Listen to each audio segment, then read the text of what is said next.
So if you're waiting for Samsung's latest mid-range phone, the Galaxy A55, then I've got some stuff for you. An unboxing video of the A55 in ice blue color has been leaked before its launch, revealing its full design. This time Samsung has gone for a premium design on the A55 featuring a metal frame and a glass housing. It looks almost identical to the S24 except for the chunkier bezels. The frame has a key island design, which means the device's power and volume buttons are raised above that frame. The video doesn't show what's inside the box though, but it is expected to have just the USB-C cable. We also have a hands-on video of the A55 in lime color, and again the back glass is glossy and it has Gorilla Glass Victus Plus protection on both the front and back.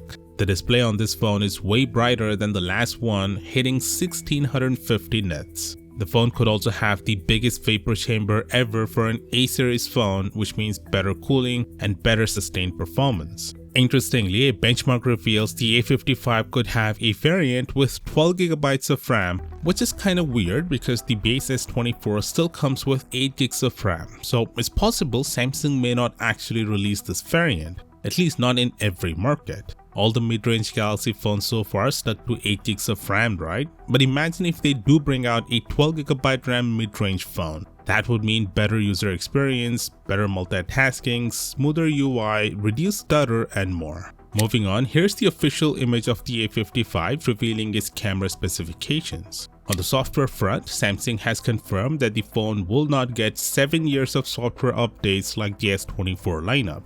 We're looking at 4 OS updates and 5 years of security updates, which totally makes sense. I mean, come on, 7 years of updates for a mid-range phone? That's just overdoing it because let's be real, the phone won't stick around that long. Also, it seems like the phone won't be getting the AI features that come with the S24. Although Samsung didn't mention it, but the absence of any AI hints in the A55 teasers is a dead giveaway. You know how Samsung loves to showcase the Galaxy AI experience on its latest flagship? Well, they'd be probably shouting about it for the A55 too if it had those AI features. Plus, the A55's Exynos chip might not pack enough punch to handle the advanced AI stuff seen in the S24 lineup. So chances are it might miss out on a lot of what makes One UI 6.1 special. Samsung will launch the handset on March 11th. With that said, Samsung had this kind of embarrassing moment on Twitter recently. To know more, click here and I'll see you there.